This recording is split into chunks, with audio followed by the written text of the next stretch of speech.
Human history is defined by the relentless pursuit of knowledge. From the earliest days of antiquity to the modern era of quantum physics and space exploration, mankind has desperately sought to understand the mechanics of the universe. We build colossal telescopes to peer into the abyss of deep space, and we construct massive colliders to shatter atoms, all in a desperate bid to peel back the veil of reality. We measure, we calculate, and we categorize, firmly believing that if we can simply gather enough data, we will become the absolute masters of our destiny. We equate observation with comprehension.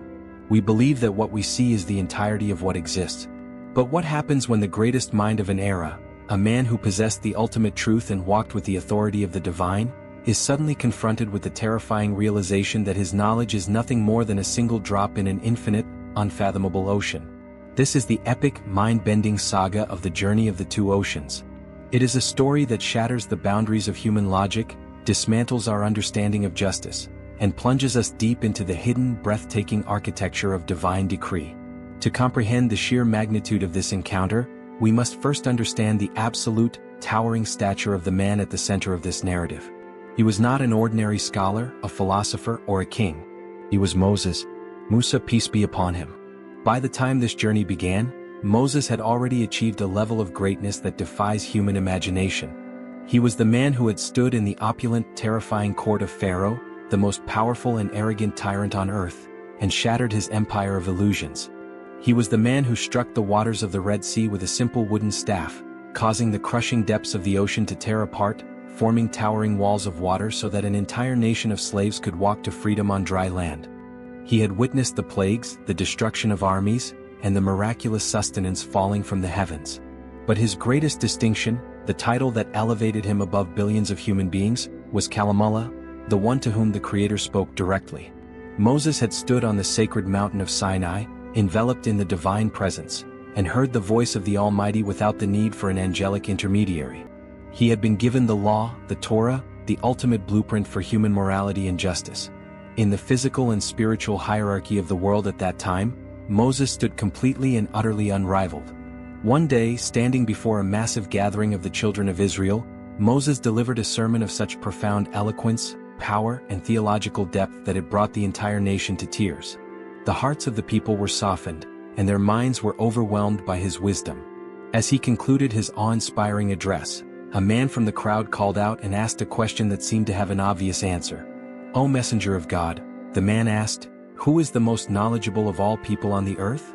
Moses, operating entirely within the bounds of human logic and the reality of his station, gave a straightforward and honest answer. He had spoken to God. He held the divine tablets. There was no other prophet active on the earth at that moment possessing a higher law. And so Moses simply replied, "I am." It was not a statement of arrogance. It was a statement of fact based on the evidence available to the human mind. But the architecture of the universe is not bound by the limitations of human perception. The Creator, in his infinite wisdom, sought to elevate Moses to an even higher spiritual dimension, to teach him that the law he possessed governed the exterior, physical world, but there existed a hidden, interior reality, a realm of divine decree, that operated on rules completely incomprehensible to human justice. A gentle but firm rebuke descended from the heavens. The Almighty revealed to Moses that he was not, in fact, the most knowledgeable man on earth. The revelation struck Moses like a bolt of lightning. The Creator informed him, "At the junction of the two seas, there is a servant of mine who has been granted a knowledge that you do not possess." For a man of lesser character, an emperor or a tyrant, this revelation would have been a devastating blow to the ego. It would have sparked jealousy or denial. But Moses was a prophet of unparalleled humility. The moment he realized there was a horizon of knowledge he had not yet crossed, an ocean of truth he had not yet tasted, his reaction was instantaneous and absolute. He did not care about his age, his royal status, or the burden of leading an entire nation. He laid down the figurative crown of his absolute authority and declared himself a student. Moses made a vow that echoed with an unshakable, cinematic determination. He looked toward the horizon and declared, "I will not give up until I reach the junction of the two seas, even if I have to march for a hukkabah." A hukkabah in the ancient tongue did not mean a week or a month. It meant an epoch, a period of 70 or 80 years. Moses was willing to walk for the rest of his natural life, across scorching deserts, unforgiving mountains and treacherous coastlines, just to spend a few moments in the presence of this mysterious teacher. He chose a single companion for this grueling expedition, a brilliant, devoted young man named Joshua, Yusha ibn Nun. Joshua was the apprentice, the loyal servant who would eventually carry the mantle of leadership after Moses.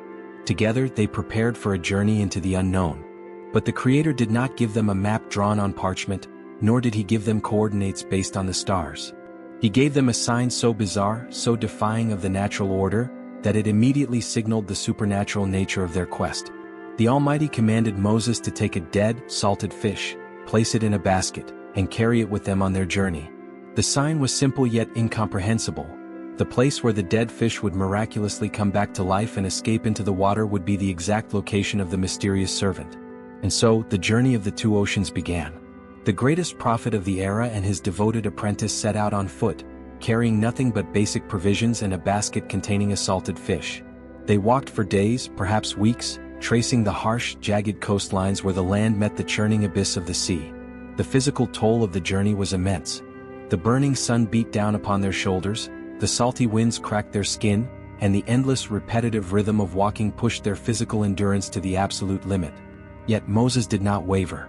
His eyes were fixed on the horizon, searching for the geographical anomaly known as the junction of the two seas, a place where two massive bodies of water, perhaps the Red Sea and the Mediterranean, or two distinct oceanic currents, violently crashed together yet remained distinct.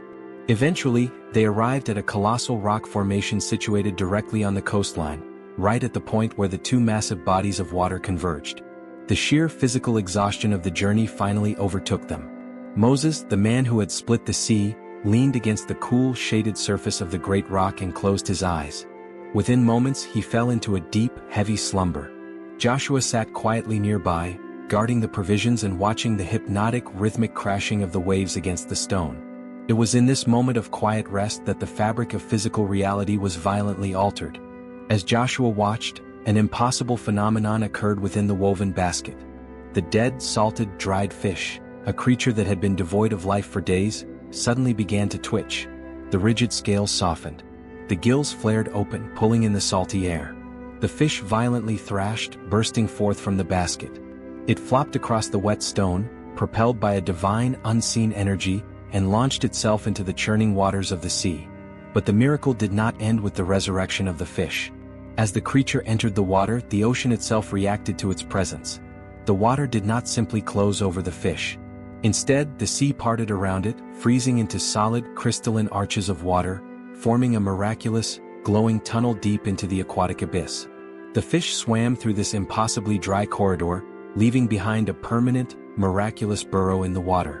Joshua sat completely paralyzed in awe. He had witnessed a direct, undeniable manipulation of the laws of life and physics. He knew instantly that this was the sign they had been waiting for. He waited for Moses to wake up so he could share the breathtaking news. But the unseen world is heavily guarded, and the journey toward absolute truth is fraught with psychological warfare. As Moses stirred from his deep sleep, eager to continue the march, a subtle, insidious interference occurred.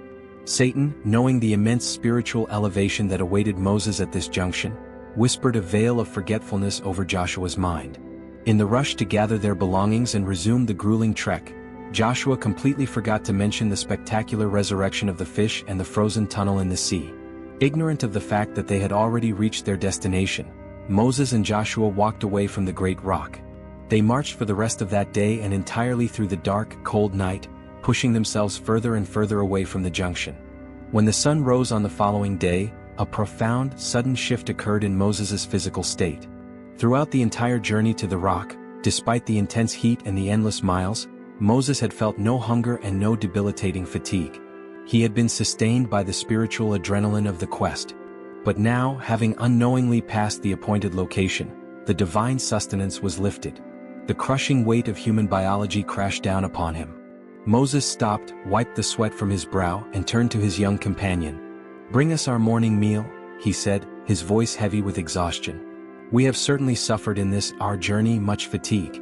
The mention of the meal acted as a sudden, violent trigger in Joshua's mind. The veil of forgetfulness was ripped away, and the memory of the miraculous event at the rock flooded back into his consciousness with terrifying clarity. He looked at Moses, his eyes wide with shock and deep regret. "Did you see when we retired to the rock?" Joshua stammered, his voice trembling. Indeed, I forgot the fish, and none made me forget it except Satan, that I should mention it, and it took its course into the sea amazingly. For a moment there was silence. They had walked for a day and a night in the wrong direction.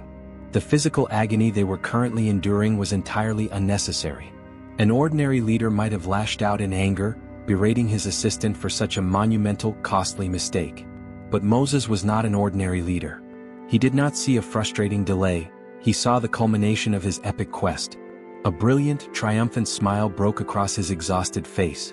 "That is exactly what we were seeking," Moses declared. There was no time for rest. There was no time to eat. The physical exhaustion completely evaporated, replaced by an overwhelming surge of anticipation. They immediately turned around and began to frantically retrace their steps. They followed their own footprints back through the sand, back along the jagged coastline, their eyes scanning the horizon for the colossal rock where the two seas violently collided. When they finally arrived back at the junction, the miraculous tunnel in the water was likely gone, but the atmosphere of the place had fundamentally changed. The air was thick with a palpable, terrifying spiritual density. The world felt silent, as if nature itself were holding its breath in reverence. And there, sitting near the rock, draped in a simple garment that some ancient traditions say was as green as the very essence of life, was a man. He was not surrounded by an army. He wore no crown of gold. He possessed no outward signs of worldly authority. Yet, the aura of absolute peace, immense power, and unfathomable knowledge that radiated from him was staggering. This was the servant of the divine. This was the man who held the keys to the interior architecture of the universe. This was Khidr. Moses, the man who had spoken to the Creator, the leader of a nation, and the possessor of the ultimate law, approached this solitary, mysterious figure. He did not introduce himself with his grand titles. He approached with the utmost respect, lowered his head, and asked a question that initiates the most profound, mind-bending dialogue in the history of human existence. "May I follow you?" Moses asked, his voice echoing with profound humility, "on the condition that you teach me from what you have been taught of sound judgment?" Khidr slowly turned his gaze toward Moses. He looked at the great prophet, seeing not just a man, but the embodiment of the exterior law, a man programmed to fight injustice, to demand immediate answers, and to judge the world by what is visible. Khidr's response was not a warm welcome. It was a chilling, absolute warning that instantly set the terrifying stakes of their journey. "Indeed," the mysterious master replied, his voice resonating with the weight of hidden dimensions. "With me you will never be able to have patience. And how can you have patience for what you do not encompass in knowledge?" The clash between the seen and the unseen was about to begin. The greatest mind of the era was about to be broken down and rebuilt, forced to witness actions so seemingly horrific, so deeply contradictory to every law of human morality, that his soul would be pushed to the absolute breaking point. The journey of the two oceans had reached its true starting line, and the first terrifying lesson was waiting just across the shore. The pact was sealed. Standing on the desolate shoreline where the two mighty oceans collided, the greatest prophet of the era surrendered his earthly authority. Moses, the lawgiver, the man who possessed the ultimate divine blueprint for human justice, agreed to become a silent, unquestioning apprentice. The condition set by Khidr, the mysterious servant of the unseen, was absolute and terrifyingly simple. "If you follow me, then do not ask me about anything until I myself make mention of it to you." It was a contract that demanded the complete suspension of human logic. Moses was required to suppress his innate, prophetically ordained instinct to fight injustice, no matter what horrific or incomprehensible acts unfolded before his eyes. With this heavy, suffocating silence hanging between them, the two men turned their backs on the colossal rock and began to walk along the rugged coastline. The journey into the profound, hidden architecture of divine decree had officially begun. As they walked, the rhythmic, crashing waves of the sea provided a constant, hypnotic soundtrack to their silent march. They needed to cross a stretch of the ocean, but they carried no wealth, no royal decrees, and no means to hire a vessel. Eventually, a small, weathered wooden boat approached the shore. It was manned by a group of rugged, impoverished fishermen. These were men whose faces were carved by the harsh, salty winds, their hands calloused from years of hauling heavy nets. Their boat was not a luxury vessel. It was their only lifeline, the fragile, floating boundary between survival and starvation for their families.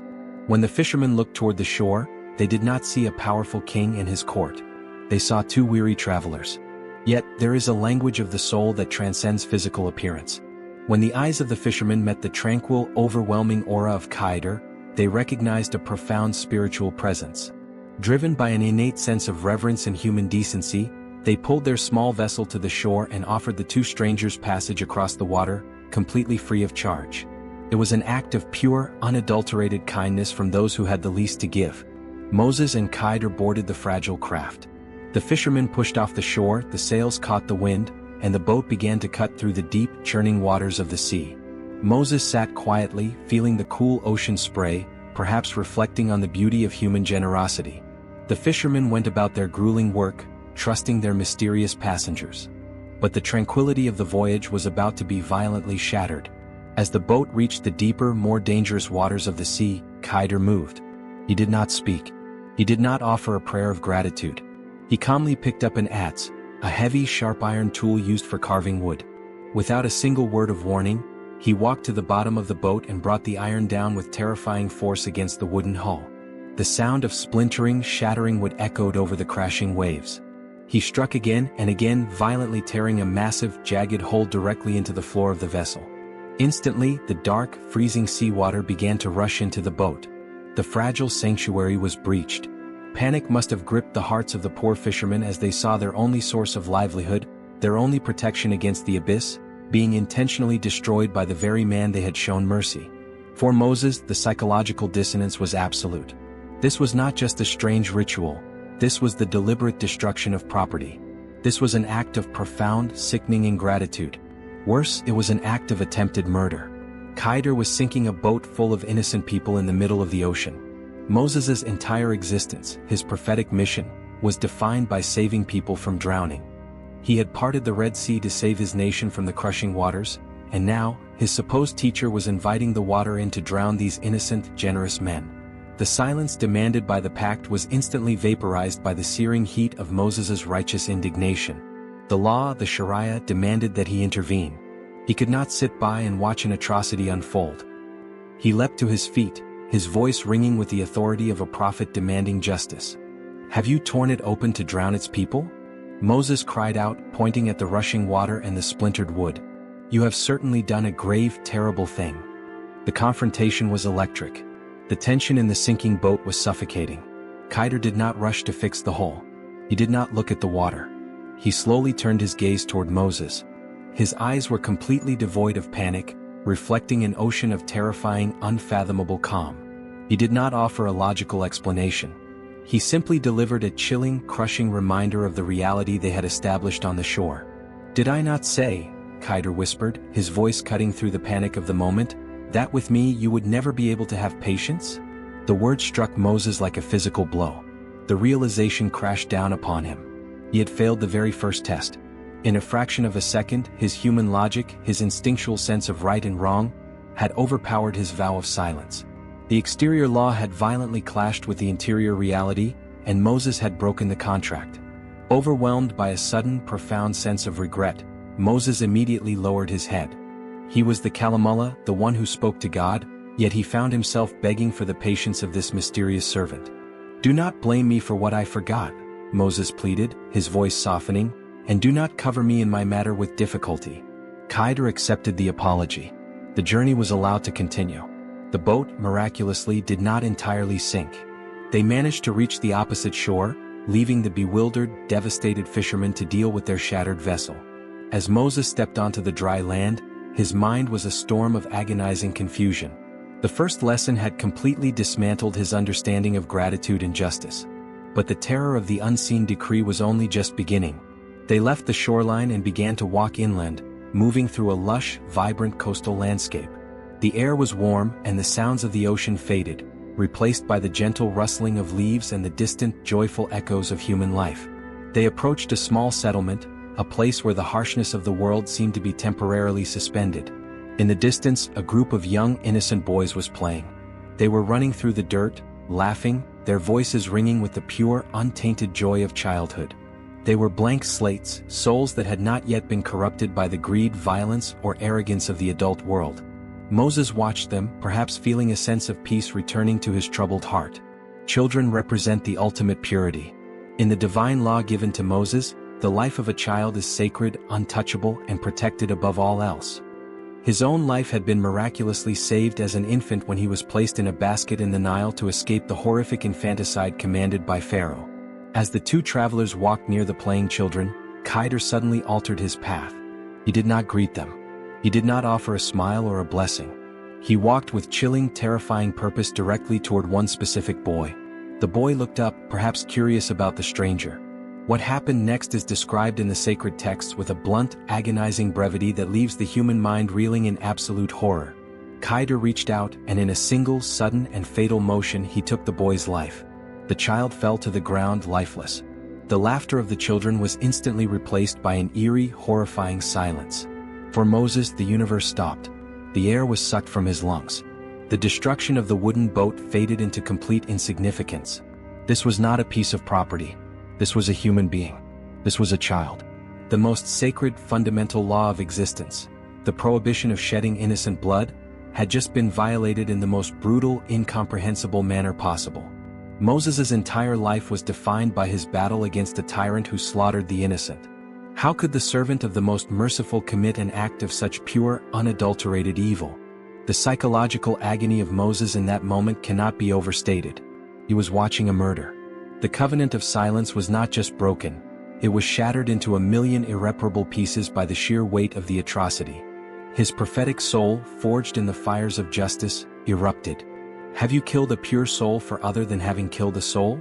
Moses roared, his voice trembling with a mixture of absolute grief and boiling righteous fury. You have certainly done a deplorable, monstrous thing. He did not use the word grave, as he had with the boat. He used a word that signified an act so horrific, so fundamentally repulsive, that it defied all categorization of sin. Moses stood ready to condemn the man he had begged to follow. The paradox had reached its absolute climax. The teacher of divine knowledge had just committed the ultimate earthly crime. Khidr did not defend himself. He did not look at the fallen child. He turned to Moses, and this time, the chilling calm in his voice was replaced by a sterner, heavier tone of finality. He added a single word to his previous warning, a word that emphasized the absolute impossibility of their union. Did I not tell you, Khidr said, his eyes locking onto Moses's horrified gaze, that with me, you would never be able to have patience? The addition of the word, you, was a profound realization of their incompatible states. Khidr was stating a universal truth.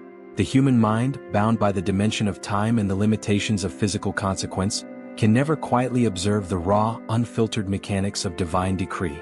We judge the frame, God judges the entire masterpiece. Moses stood breathless, the weight of the tragedy crushing his spirit. He knew he had broken the pact again, and this time, there was no excuse of forgetfulness. The violation of logic was simply too extreme.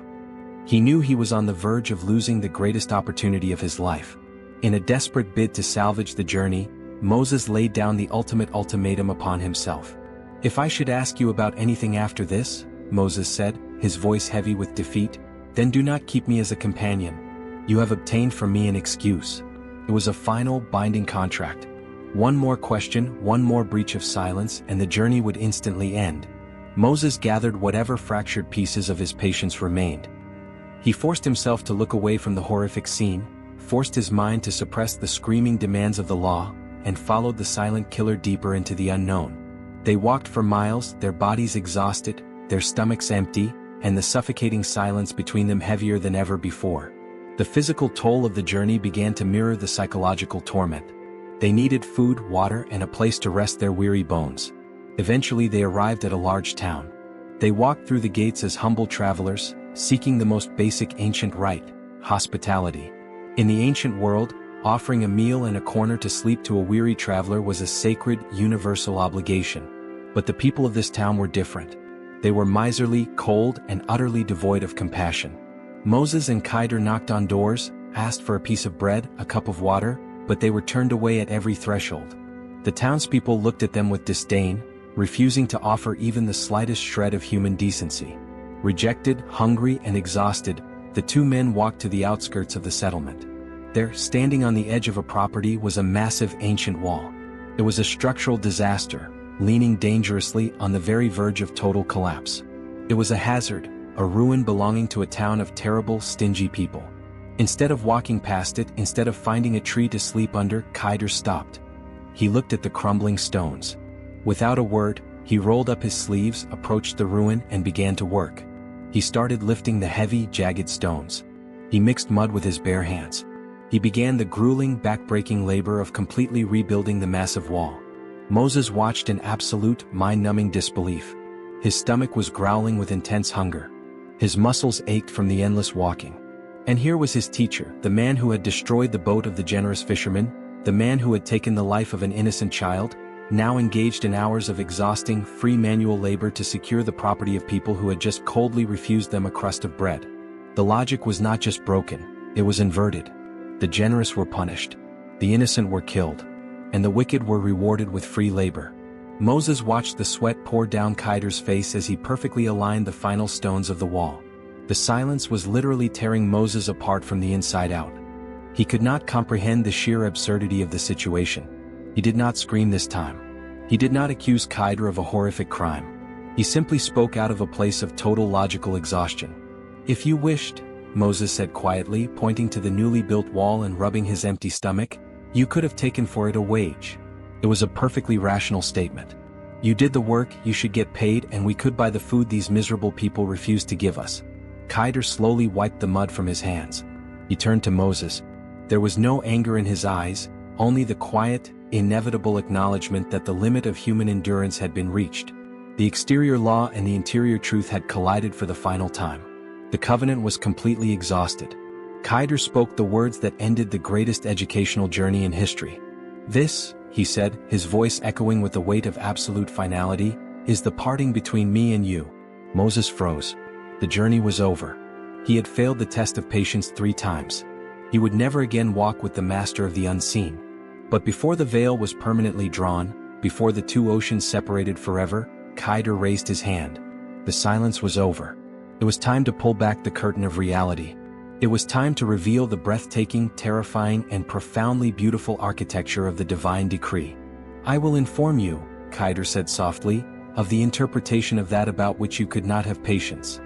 The journey of the 2 oceans had reached its sudden, irreversible end. The covenant of silence had been completely exhausted by the sheer, crushing weight of human logic colliding with divine decree. Khidr, the master of the unseen realities, stood before Moses, the master of the exterior law. The time for test had passed. The time for revelation had arrived. Khidr prepared to pull back the heavy curtain of physical reality, exposing the breathtaking, often terrifying, but ultimately perfect architecture of God's hidden wisdom. He began with the first paradox, the wooden boat belonging to the generous fisherman. To Moses, striking a hole in their only source of survival was an act of brutal ingratitude. But Khidr revealed the unseen horizon. "As for the ship," he explained, "it belonged to poor people working at sea. So I intended to cause a defect in it, as there was after them a king who seized every good ship by force. The damage was not a punishment, it was a shield of profound mercy. Had the boat been whole and beautiful, the approaching tyrant would have confiscated it, leaving the fishermen to starve.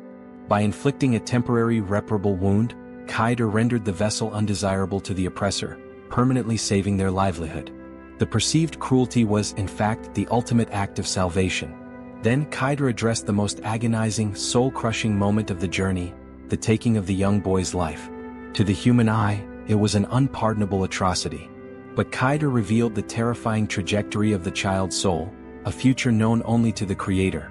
"And as for the boy, his parents were believers, and we feared that he would overburden them by transgression and disbelief. The boy was destined to grow into a tyrant of such immense spiritual darkness that he would have dragged his pure, righteous parents into absolute despair and eternal ruin. So we intended that their Lord should substitute for them one better than him in purity and nearer to mercy. The act was a devastating, heartbreaking intervention to sever a future tragedy, protecting the parents' eternal souls and replacing their sorrow with a child who would bring them profound peace. It was a terrifying reminder that the Creator values the eternal salvation of a family over the temporary grief of the physical world." Finally, Khidr explained the crumbling wall in the town of the miserable, stingy people. Moses had demanded a wage for their exhausting labor. But the unseen reality was an echo of a righteous past. And as for the wall, it belonged to 2 orphan boys in the city, and there was beneath it a treasure for them, and their father had been righteous. The townspeople were greedy and cruel. If the wall had collapsed that day, they would have ruthlessly plundered the orphans' inheritance. So your Lord intended that they reach maturity and extract their treasure, as a mercy from your Lord. The free, backbreaking labor was not a reward for the wicked townspeople, it was a divine security deposit. God had deployed the master of the unseen and the greatest prophet on earth simply to protect the wealth of two vulnerable orphans because, years ago, their father had been a good man. As the revelations washed over him, Moses stood in absolute awe. The pieces of the puzzle locked together with devastating perfection. The injustice he thought he witnessed was merely the shadow of a much larger, incomprehensible mercy. Al-Khidr looked at Moses one final time, stepping back into the mists of the unseen. "And I did it not of my own accord," he declared, cementing the ultimate truth of their journey. That is the interpretation of that about which you could not have patience. The epic saga of Moses and Al-Khidr is the ultimate anchor for the human heart in a world overflowing with apparent chaos. It teaches us that our eyes only see the shattered boat, the painful loss, and the crumbling walls of our lives. We are trapped in the frame, desperately trying to judge the entire masterpiece. But behind the veil of our pain and confusion, there is a divine author, weaving every tear, every loss, and every delay into a tapestry of absolute justice and infinite mercy.